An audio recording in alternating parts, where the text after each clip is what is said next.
Hey, it's Dr. Centeno. Thanks for joining me. I've been out for 6 weeks on sabbatical, so just getting back here, back to the swing of things. And I wanted to make sure that I got back to doing some Facebook Lives. It's one of the mechanisms by which patients get to ask me questions live. Obviously, I've got my own little thing I do at the beginning of these. And today we'll talk about rotational CT scan or MRI. And is that a good way to diagnose CCI? But really it gives patients, 45 minutes or so of access to me to ask questions live. And so I wanted to get back to doing this. I did keep up with the Reddit PICL thread while I was gone, and tried very hard to keep up with that every day. I think I mostly did that, and kept up with some YouTube comments, etc. But today we're going to dive back into Facebook Live, and hopefully we've got some folks that show up. I didn't really get a big chance to advertise this, but I did want to get back to doing these. So we're going to talk today about rotational CT scan or MRI, and is that a good way to diagnose craniosacral instability? And the reason why I chose this topic to get back into is I had put out a YouTube short that mentioned this topic, that we really didn't like to use rotational CT to diagnose a CCI patient.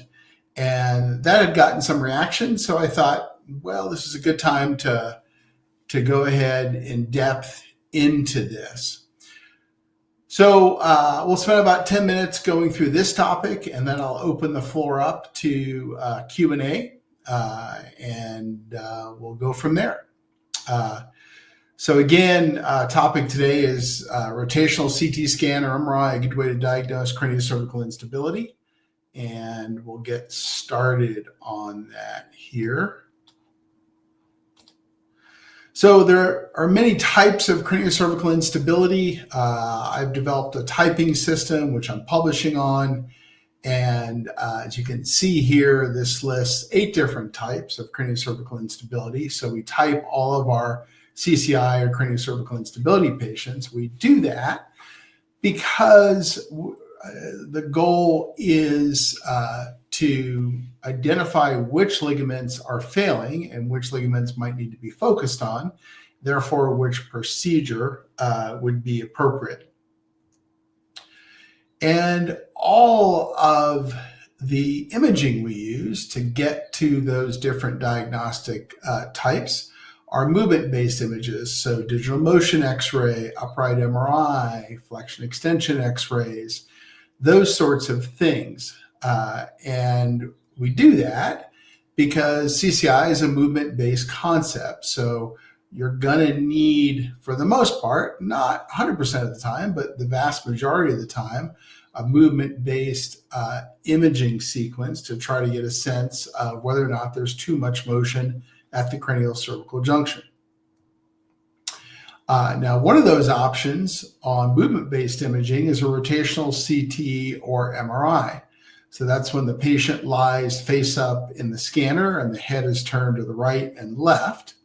And then the upper cervical spine is imaged. Usually this is a CT scan, but sometimes I see more in Europe, MRIs are done this way. And the most common measurement we're looking for is C1, C2. So that's how this rotational CT scan or MRI works. So let's go a little bit into C1 and C2 because this is a unique articulation. You've got this peg type thing here in C2 that fits into the ring of C1. And so this is obviously designed so that C1 or the atlas can rotate around that peg. And so it's a very unique joint in the body that allows a lot of rotation. Now that makes sense, right? Half of all of our rotation happens at C1, C2 when we turn our heads. So if we're going to have a mobile head in which to see things to our left and see things to our right, we need a joint like this where most of that rotation happens. And C1, C2 is also unique in that it's the only biconcave joint in the body. And what I mean by that is that you've got a concave surface on top of a concave surface. So this joint is inherently unstable. As you might imagine, those two concave surfaces want to fall away from each other. And so keeping it stable is quite a job. And I suspect that this instability, this inherent instability of the C1, C2 joint is what allows it to have so much motion. And the two main ligaments that stabilize C1, C2 are the accessory Centeno-Schultz ligament, often called the accessory ligament. That's this one here, and the alar ligament. And these actually look a lot like each other. They're oriented similarly, and they both help to stabilize C1, C2. These are common targets of a, for example, PICL procedure, where we come in through the front to get those. Now, the alar and accessory ligaments also provide rotational stability of C1, C2, and they do that by this winding mechanism. So as you turn your head, they kind of wind up a little bit and they become taut. Now, you can measure the function of that stability by measuring the rotation of C1 on C2. So this is what these measurements look like. There's two ways to do it. You can do it sideways, if you will, or you can do it longitudinally like this. But you basically take the angle of C1 on C2 versus this C2 angle. So you take the atlas angle versus the axis angle. So C1 versus C2, you subtract one from the other. So in this case, the amount of C1, C2 rotation is 45 degrees. Not rocket science, but interesting. Now, there are three big problems with using this measurement to diagnose CCI. The accuracy of the measurement is low because the landmarks aren't reliable. I'll show you what I mean there. The technique used to get the measurement is very variable. I'll show you what I mean there. And the numbers used to decide if a patient has CCI really aren't all that well studied. So landmarks and measuring. And this is interesting as a doctor because this is actually a pretty good one. These are different slices here. I've tried to create a measurement. So I got 32 degrees over here, 34 degrees over here, and 35 degrees there. As you can see, there's some variability in these measurements of a couple degrees either way. Now, there are CTs that are not this pretty, where you're going to have a variability in measurement of 3 or 4 degrees either way if two different doctors do this measurement. Same thing if you try to measure it in the other direction. Same thing going on here with trying to measure the atlas. Here I got 75 degrees, here I got 71 degrees, here I got 70 degrees. So as you can see, again, there's significant variability that you're going to get in this measurement. Now that's a nightmare if you're trying to determine if someone is over a certain amount of rotation, right? If you're off by 5 degrees, then that's going to create a real measurement problem because someone's going to be classed as abnormal when it was really normal. And that's one of the big problems with this C1, C2 rotational measurement. Now, another big problem is how far you're supposed to turn that head.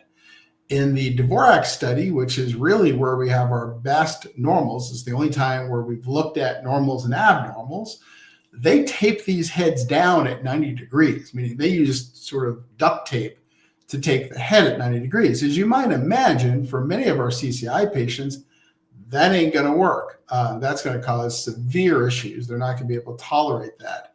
So frequently, we won't see 90 degrees, which is what you're supposed to do. So that's a problem. And then with any CCI measurement, we need to know what's normal and abnormal. So the best study we have, Dvorak 1987, states that only greater than 56 degrees of C1C2 rotation or greater is abnormal. But the metric that's commonly used isn't that. It's normally a 44-degree number. I don't know where that comes from. I've never found any high-level data where they've looked at normal controls and abnormal patients who have symptoms to come up with greater than 44 degrees. It seems to be a made-up number. Maybe it comes from an in vitro or a cadaver study. I don't know. But we don't have reliable normals and abnormals here, despite the fact that surgery decisions are made off of that greater than 44-degree number all the time. So because of these issues, we don't accept rotational CTs or MRIs as a valid way to diagnose CCI.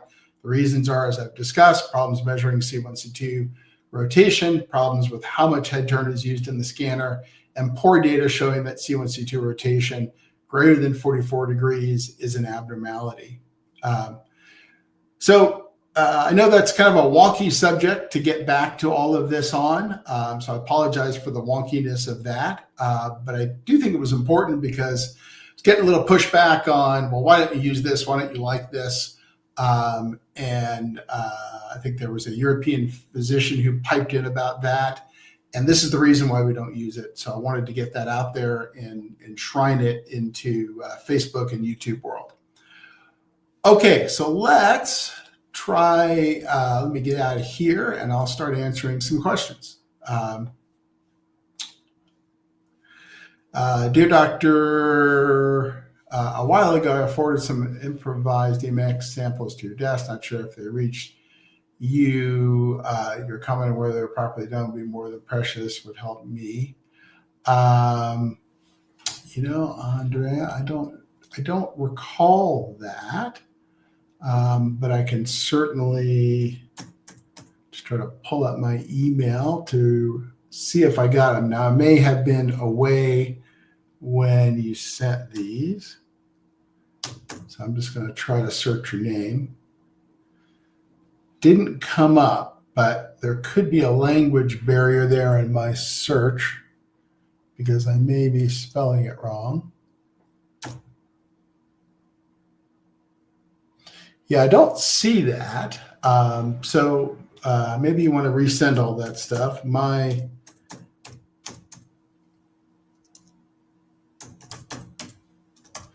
email is this.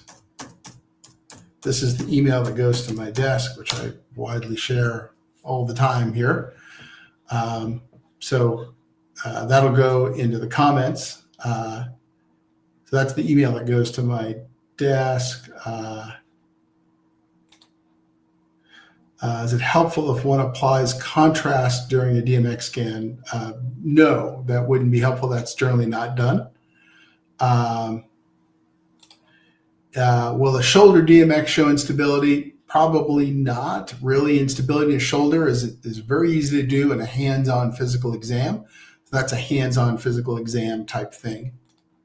And does ibuprofen do an equally good job at relaxing muscles for greater range of motion in a scan? I think that really is going to be a personal choice. If you notice, for example, that ibuprofen gives you marked increased range of motion, then I would do that. That would be a great thing to take.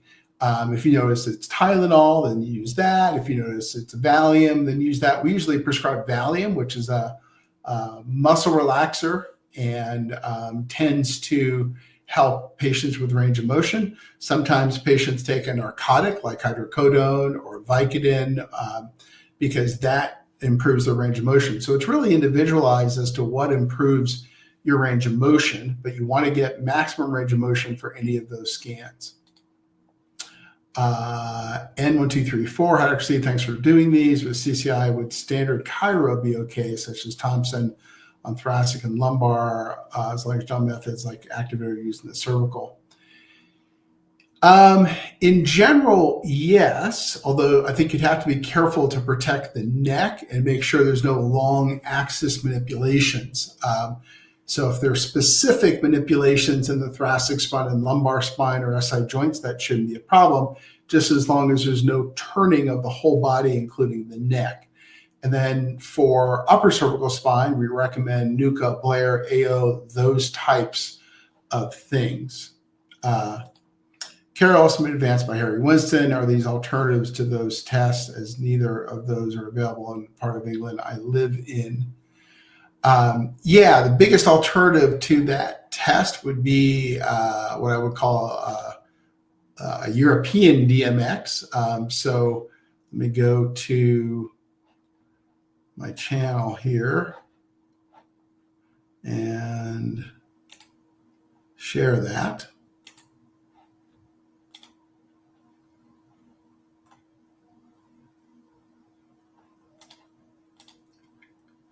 So if you go onto my channel under the videos and you go down, you will find this video, how to use X-ray DDR to diagnose CCI. So this one basically is instructions for how to use things that are available in Europe as an alternative to a rotational CT. AT in general for attacking muscular atrophy is a motivational strengthening a couple days a week and allow that muscle to build, recover, a little bit of strengthening each and every day. Yeah, usually like any muscle, right? You want to work it, give it a break, work it, give it a break. So for example, if you look at bodybuilders, right, they will do a biceps, triceps day. They may work out 7 days a week, but the next day they're doing legs and they're giving their biceps and triceps a rest. And the next day they might be doing upper back. And the next day after that, they might be doing chest, upper back. You know, for example, they're constantly rotating it. So they're working it hard, tearing it down, giving it a break, working hard, tearing it down, giving it a break. So that's the kind of thing I think you'd want to do with any strengthening program, is give that area time to recover.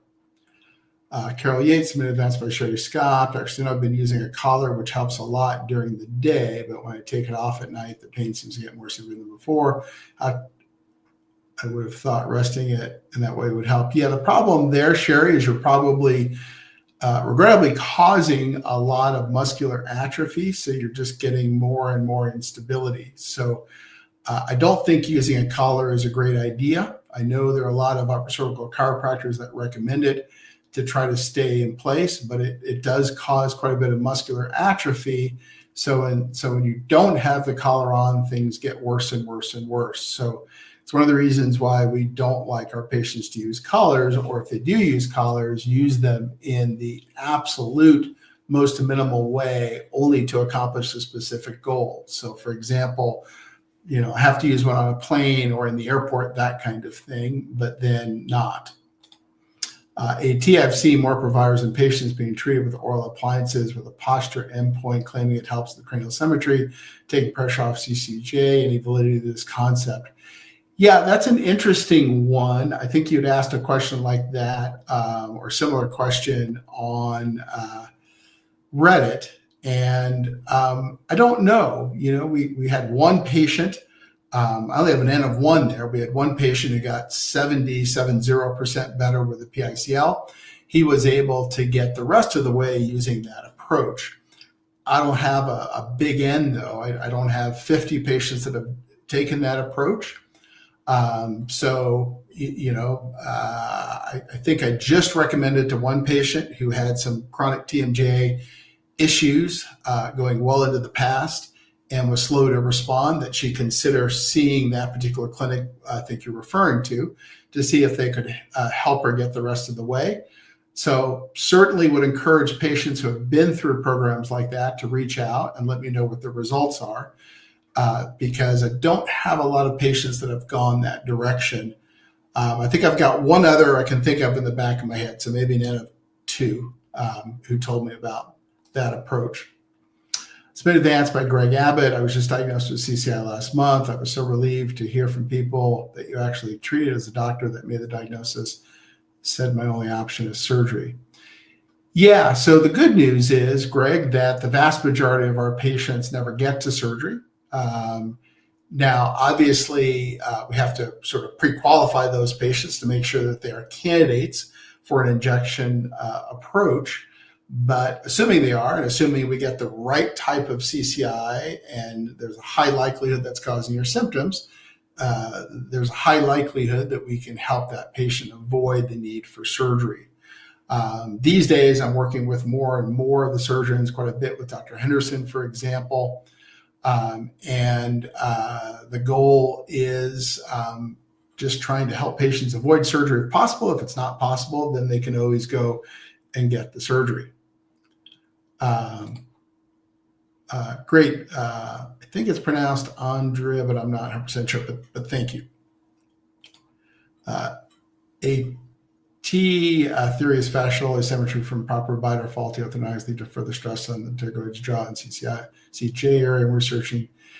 Yeah, so listen, I don't think it's a bad theory. And my sense would be that there's some patients that have more of this TMJ involvement. There's some patients that have zero TMJ involvement, meaning that there's probably a patient population that might benefit from that type of approach.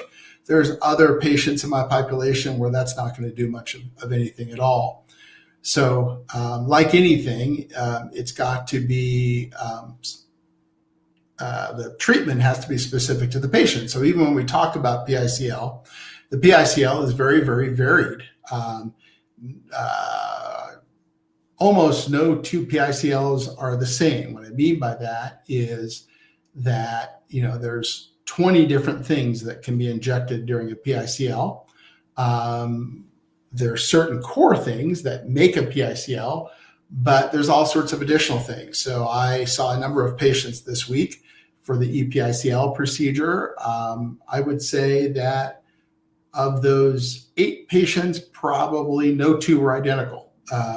Each patient had certain different things that we were addressing based on that hands-on physical exam, based on their symptoms, based on their specific problems. So again, trying to take the treatment and tailoring it to what's going on with that person is always a good idea. Carol's been advanced by Edna. My husband was recently diagnosed with CCI from an auto accident. How long should we give it to heal with physiotherapy before we attempt to see you?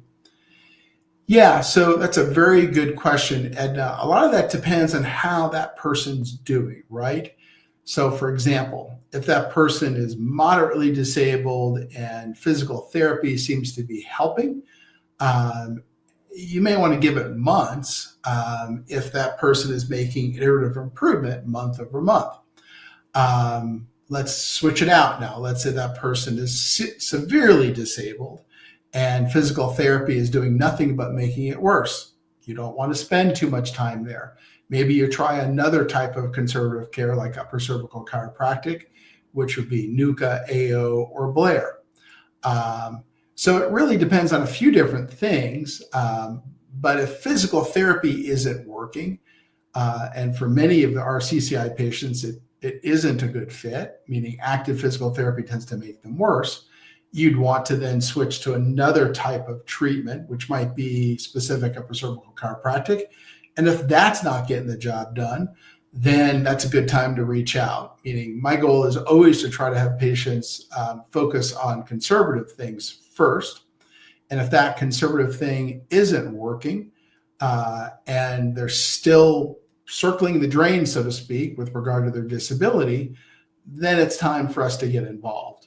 Obviously, if physical therapy, chiropractic is helping quite a bit, they're getting iterative improvement. So I saw one of the 4 telemedicine patients I saw today, they were doing pretty well. Things were heading in the right direction. So they were a PICL candidate. We decided instead to just do some upper cervical injections to try to get them to the next level, because prior mid to lower cervical injections had helped quite a bit. And that person may never get to a PICL procedure because things were going so well with conservative care. Great, AT. Okay, guys, so this is my first day back after 6 weeks gone. Trying to establish a good time frame for these Facebook Lives. I think I'll put that onto the Reddit sub, just so everyone knows. There's the RPICL Reddit sub. So there's a couple different options to try to get questions answered if you're a patient. I try to make sure there's lots of different options. So there's a Facebook group run by patients that I don't participate in on purpose. That's patient to patient. And that's the Facebook PICL group. I think it's Regenix PICL, run by Dan Semrad and colleagues. There's this subreddit, RPICL, where I answer questions actively, and I try hard to stay up on that. Had a very nice patient this week who gave me big kudos for the amount of time I spend trying to answer patient questions here, because it's considerable. I mean, it's anywhere from 1 to 2 hours a day of my day is spent trying to keep up with questions here. But I think it's important. There's this kind of thing, Facebook Live, which I try to do every week. So try to keep up with this kind of interaction with patients, where I deliver a message and then do live patient Q&A. And then obviously I correspond with certain patients via email. So I try to make myself as available as humanly possible. I'm pretty sure I'm the most available physician involved in anything with regard to CCI. I just don't see many physicians involved in this field making themselves available like I do, but that's for a reason. Number one is I try to give back to the CCI community in general. And number two is I like to keep my pulse on, or keep the pulse, if you will, of what's going on, and try to make sure that patients get their questions answered, because with social media these days, it's very easy for people to careen down these rabbit holes and really not get any results and get very, very frustrated. So educated patients are patients that tend to get better quicker. Carol, it's been advanced by Kathy Besant. How long is the wait to see you for CCI treatment? How long is the average recovery? As far as wait to see me, that's getting fairly long in the tooth these days. That's because I have 2 sabbaticals on the shoulder seasons to summer. So kind of late spring and then early fall. So I'm out for 2 6-week periods a year. So that's kind of messed up that schedule. Having said that, we have Dr. Pitts and Dr. Schultz, who do a lot of CCI work in our clinic. They both offer the EPICL procedure. They can both do all of that stuff. So they've been taking up the slack very nicely in some of those CCI patients that want to get in sooner. And then how long is the average recovery? That really depends on what's wrong. So for example, for a patient that has type 2B CCI, 6 months out from a car crash, usually a single procedure, so recovery is 3 or 4 months. If someone has had CCI for 10 years and has other things going on, then it might be 1 or 2 years of recovery, meaning the procedures would be 2 to 4 procedures every 3 or 4 months. So there might be a 1 year period, over a 1 year period, where we're doing injections, and then that person still does rehab as we go, and then after that. So that's, those are all different types of things. Some ask if you've seen a strap muscle injury and TMJ ligament injuries. Can this be cured using PRP and PICL? We have seen injuries to the strap muscles and obviously TMJ ligament injuries. We treat quite a few. TMJ issues during PICL, so that's a very common add-on. I would say out of the patients this week that I saw for the EPICL procedure, I want to say at least 2 had their TMJs treated. So that's pretty common. As far as treating strap muscles, that's a little more rare. That's maybe 1 in 20 patients, but we do that as well. 11:27 in Lisbon. Yeah, I know I'm still a little bit on your guys' time. I just came back from 6 weeks in Europe, and I'm only halfway back onto U.S. time, so I feel you there. Dr. Williams treated ACL. Yes, 2017. That would have been towards the end of one of our studies when he was actually a fellow in our clinic. It sounds like you're doing well now that you're doing Muay Thai and wrestling. So great to hear that you had a great result. Carol, submitted advanced by Harry Winston. Do you still have a clinic in London?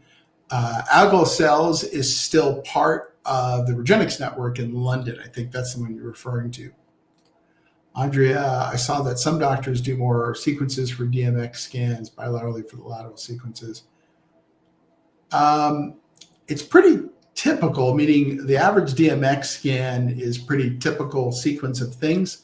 They'll start kind of with a nodding view, lateral, then they'll do lateral flexion extension, and then they'll do an oblique with lateral bending, and then they'll look at facet gapping, and then they'll do an AP open mouth view. Now the oblique with lateral bending can be done bilaterally, left and right. I don't look at that very much because really what you're looking at there is usually only normal degenerative changes.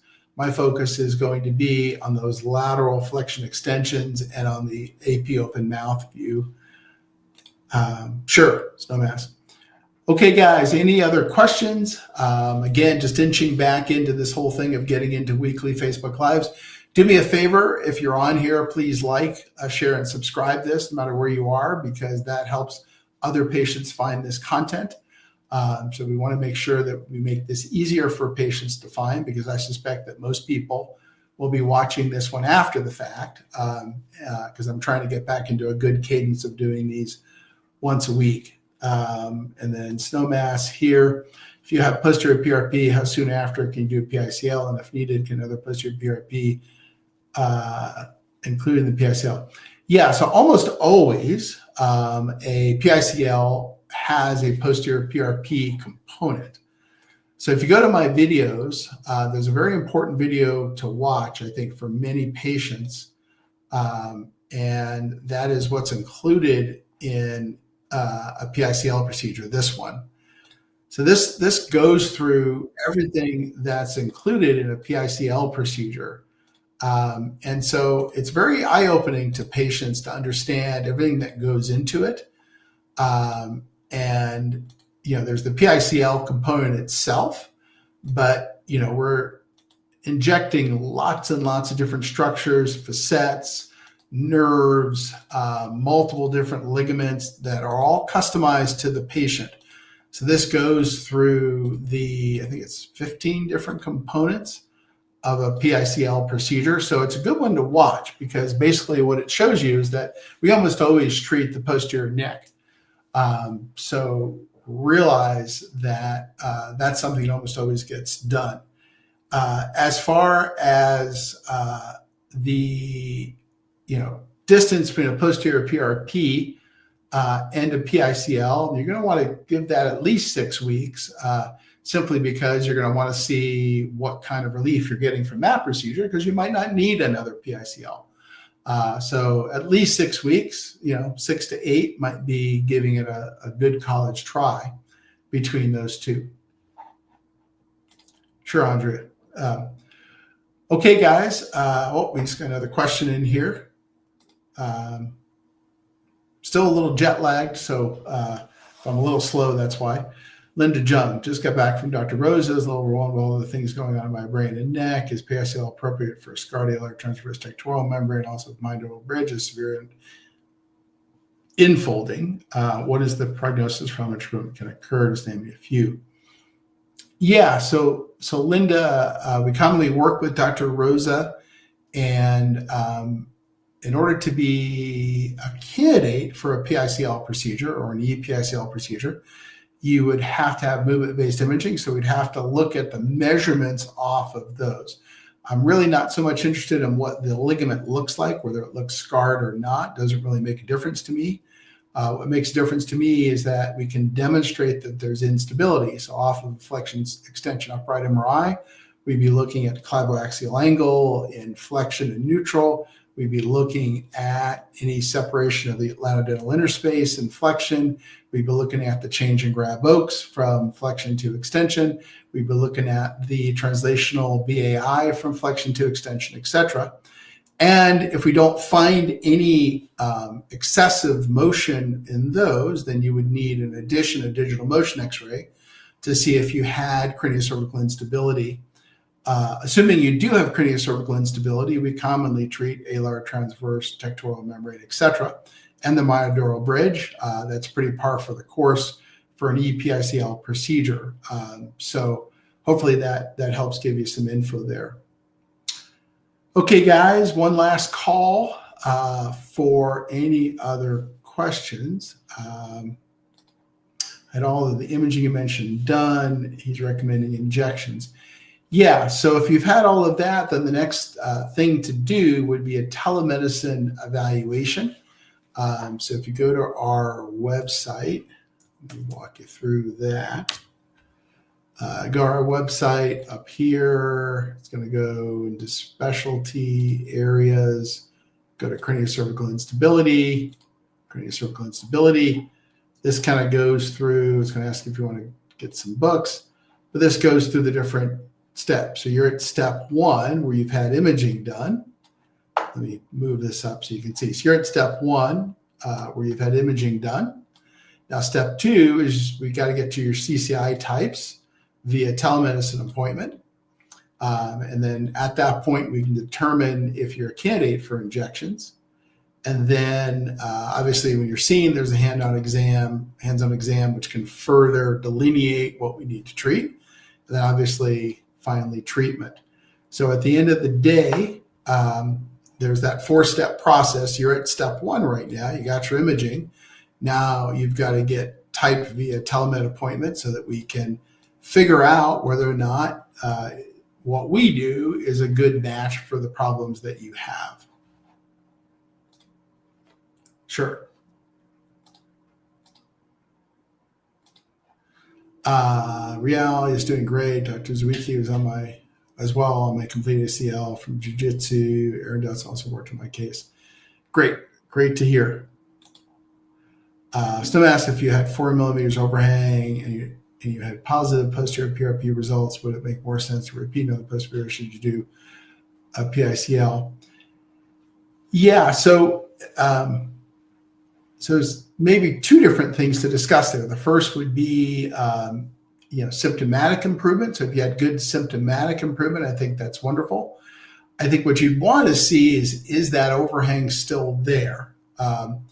Because, for example, C1, C2 instability can cause C1, C2 wear and tear. So if I inject a joint that is unstable, it's going to feel good for a while. But let's use my knee as an example, right? My right knee has had some instability. The lateral collateral ligament was a bit loose, as was the ACL from an injury I had where I jumped off a boat. And I could get PRP in that knee, and it would feel great for usually 6 months or so. But I kept needing to get PRP, and then eventually my meniscus started to break down, so I started getting locking with the meniscus. And ultimately, we had to treat the ligament, so that knee wasn't getting constantly beat up because it was unstable. So it's the same thing with your neck. If you still have that overhang, but you got good symptomatic improvement, then you can certainly try to strengthen the muscles and then retest and see how much overhang is still there. If there's still a lot of overhang there and you're still not able to get back to higher level activity without paying for it, then you'd want to do a PICL. If you are able to strengthen and get back to higher level activity, maybe we just watch it and see how things go. And then try to see if there's any problems and if we need to intervene with a PICL. But it's important to realize that my bent is always going to be more conservative. If that's possible to do and if that's the best choice for the patient. But just like my knee, ultimately I had to realize that it was unstable and I needed a lot of ligament work. Now it's great, it doesn't lock anymore. I can function on it. It used to swell, it doesn't swell anymore. And that was just working on those ligaments that were making it unstable, that were beating it up. Okay, guys, so I think that's it for today. Only going 40 minutes, but I'll ease back into this. I am going to put a little survey on the Reddit PICL page for the best time for me to hold these, whether it's weeknights like this, whether it's during the morning, on the weekends. So if you want some say in when these weekly Facebook Lives get done, then just jump on the Reddit page and let me know your thoughts. So thanks so much for watching today. Have a great week. And once I get some feedback on the best time for these, then we'll launch a second Facebook Live, and hopefully we'll find a good time. Thanks so much.